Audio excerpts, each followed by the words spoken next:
Okay. Now we've done our 2 rows in red, which means now we're going to work with our other color, white. In order to do that, because the white yarn is down here, we have to turn our hook around and push our loops down to the other end. And then we pick up our white, yarn over, pull through just 1 loop to start, remember, 1 loop to start.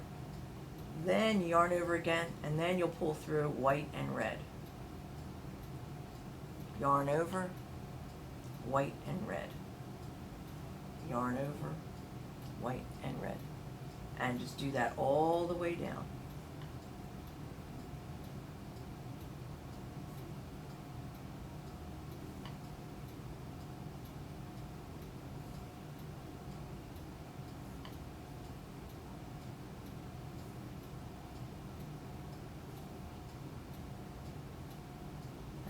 Pull that red a little bit so you don't have the so loose at the end there. There you go. Okay, now we've done our 1 row up in white, we have to do 1 row back. So again, we're going to skip this first vertical bar here because that corresponds to this loop. That's your first stitch. So you go into your next vertical bar, red, with your hook, yarn over, pull through. Now you have your loop on your hook, and you just keep doing that all the way back, leaving your loops on your hook, casting your stitches back on, essentially.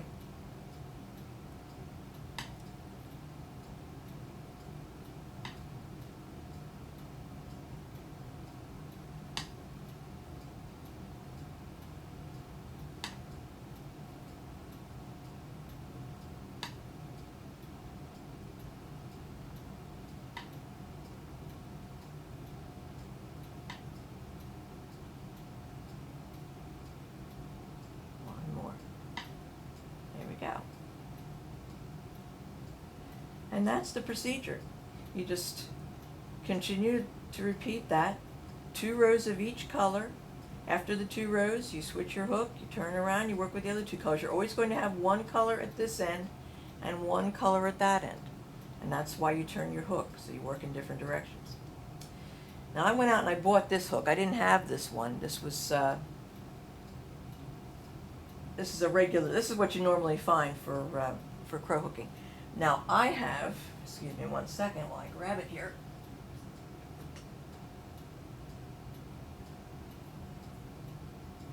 This is my cable hook,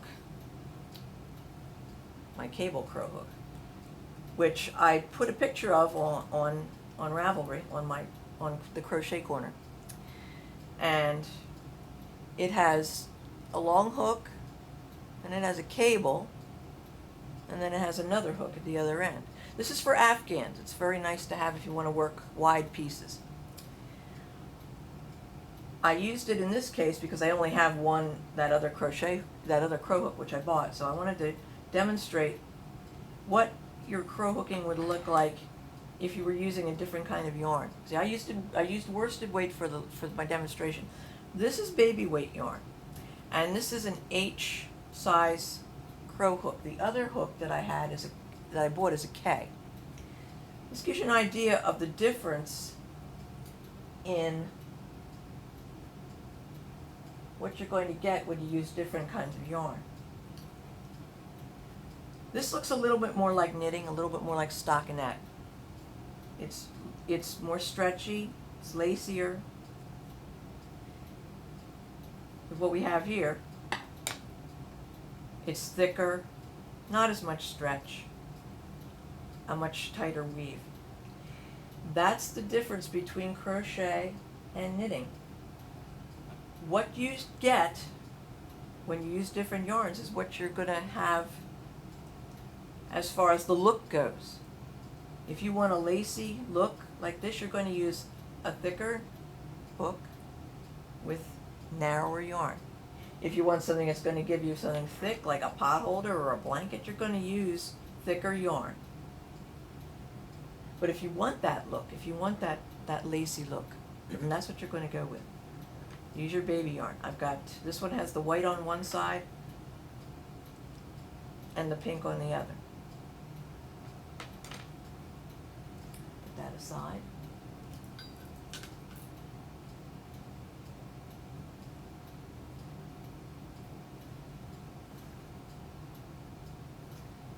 And since I only have these 2 hooks, I have to take my stitches off of this one so that I can use it to demonstrate another method of Cro-hooking.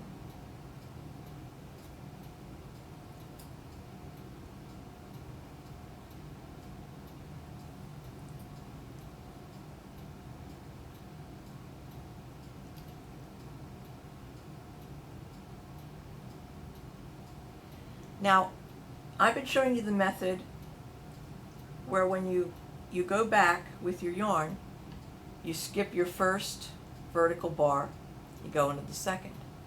Well, there's another way to do it, and that eliminates the vertical bar altogether, and that's to use the top loop to stitch into. To do that method, you chain 1, pull this down a little bit more, there we go. And then you're going to go into your loop. Whoops, it's a little bit tighter, so it's harder to get into. There we go. And yarn over, and then leave your loop on your hook. And you're going to do that with each loop going down the row.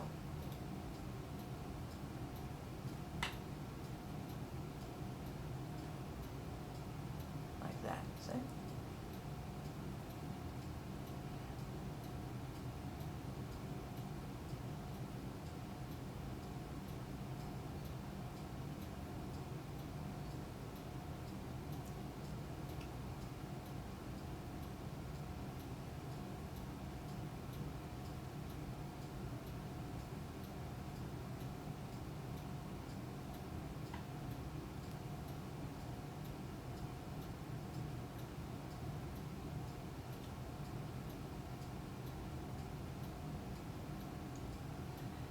I don't like this headed hook. I prefer inline hooks because I think I get a more uniform loop when I have an inline hook. But unfortunately these don't come in inline, so I had to buy the boy style hook. But that's what that looks like. When you do it that way, you'll get your white on one side, you'll still have your pink in between, and then on this side you'll have your pink and your white in between. It's a pretty alternative to the other method. Either method you can use. This one I think is a little bit stretchier. It's more, gives you, more of a knitted type of feel if you want. So you can, as I said, stitch in your loops instead of your vertical bar. I like that too. And that's pretty much the basics. Thanks a lot for watching.